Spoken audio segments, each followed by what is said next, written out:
Alright, welcome to part 3 of this rules primer. So in this video we're going to cover the start of individual player segments. Now, time for Trumpets is in effect an I go, you go system. The German player goes first, they perform their actions with all their units, and then the Allied player goes and performs actions with all their units. Now, there are some exceptions to that. There are interceptions, optional leader reaction interludes, but for the most part, one player is moving while the other waits and then it flips around. Now, one player segment revolves around a series of headquarters activations. First, you activate, let's say, an army headquarters and determine if it is active or resting. Now, there are various restrictions on what you can do while resting, detailed in sections 13.5.1 and 13.5.2. Generally, though, they're resting. They don't want to be moving or fighting. After you've made that determination of resting or active, you can then look below the chain of command and activate a subordinate corps, such as the 80th Corps that we have here, subordinate to the 7th Army. First, you roll for their random event, consulting the charts in the playbook. And with that done, all subordinate divisions and brigades within that corps activate simultaneously. Now, formations within that corps can perform any actions available, and basically when you complete, you move to another corps of that army. And those divisions and brigades also need to determine active or resting status with much the same effect. And during this activation, or this series of activations, you work through an initial set sequence. Now, fortunately for many early scenarios, you don't have to worry too much about this. It's all relatively straightforward, so I'll quickly work it through for you for your later reference. First, of course, you check for surrender for isolated units by making some die rolls, and I mentioned that earlier. If it's a pre-dawn turn, you'll check for attachments for units that are too far from their headquarters, or for reattachment for units that have been out of range but have then returned to the range of their headquarters. And those ranges from their parent headquarters differ depending on whether they're army echelon units or divisional units. Basically, what you can do here is you can attach a unit that has strayed too far to a different division to keep them sort of in command. Then you enter the construct defenses segment. Now, to begin construction, units must be released. They can't already be constructing. They must be active, in comms and in supply. And they can't have enemy units adjacent to this construction activity. And if enemy units do move adjacent while they're constructing, they immediately stop constructing and remove that construction marker. Now, once construction begins, units can't, they remain static. They can't move or attack, and they'll complete that construction at the end of turn segment. Now, once these structures, such as improved positions and strong points, are built, any ground combat unit can occupy and maintain that structure, but the structure will be removed if the hex is vacant during the end of turn segment.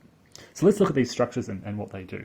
And I'll note at the outset that all of these structures basically fix the ER, the morale of units in that hex at that value on defense. And they also cancel any conditions that would otherwise lower the printed ER of units in that hex, again for defensive purposes. So they're purely defensive, purely focused on, or mainly focused on, enhancing the ER of units. An ER5 improved position can be built by any combat unit or combat support unit, and they basically increase the ER or morale of units in the hex to 5 on defense. An ER6 improved position can be built by engineers, and they improve the ER to 6 on defense.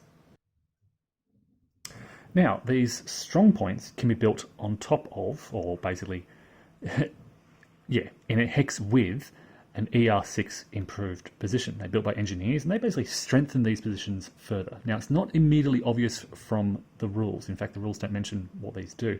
You have to go through the relevant charts, but they confer, this strong point confers additional defensive benefits, such as by halving artillery strengths, quartering Nebelwerfer strengths, and other similar effects that make these stronger than your base improved positions.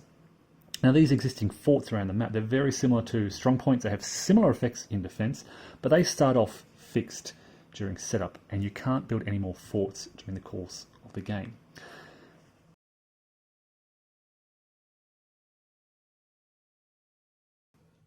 And finally, engineers can also construct roadblocks. And if a unit in that hex with the roadblock is attacked, they'll limit advance after combat to just that hex. But if roadblocks are attacked at 5-to-1 odds or more, they force the defender to take a hit before a dice is even rolled. And if roadblocks are unoccupied, they do nothing at all.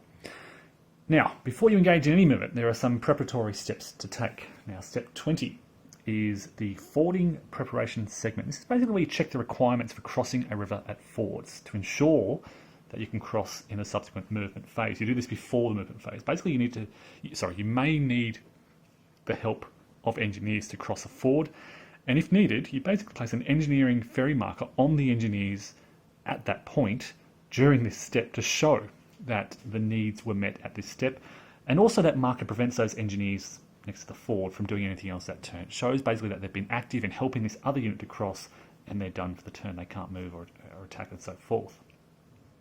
Step 21 then introduces bridge construction. Now, bridges can only be built at the site of blown bridges, with the single exception of the German bridge at Göttingen. Now, basically, German army echelon and bridge engineers in communication, in supply and active can build J or B bridges. And to commence bridge building, you simply place a begin bridge marker as such. And it'll take dedicated bridge engineers 2 turns to complete that, or army echelon engineers 4 turns to complete that process. Now, allied army or corps engineers can build Bailey bridges, and it costs them 2 turns to do so.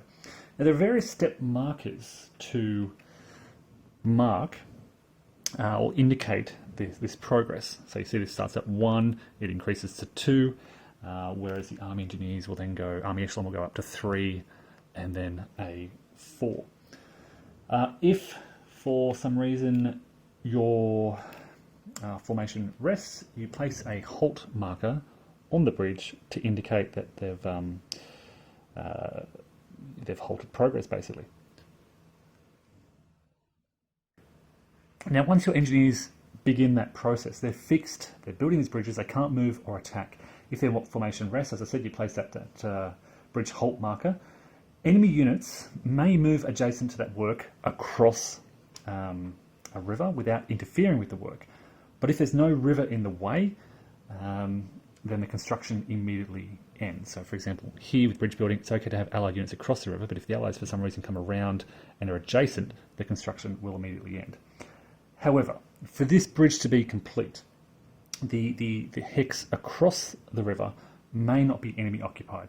And you can complete the construction basically, but it will not be finished until this hex is eventually cleared.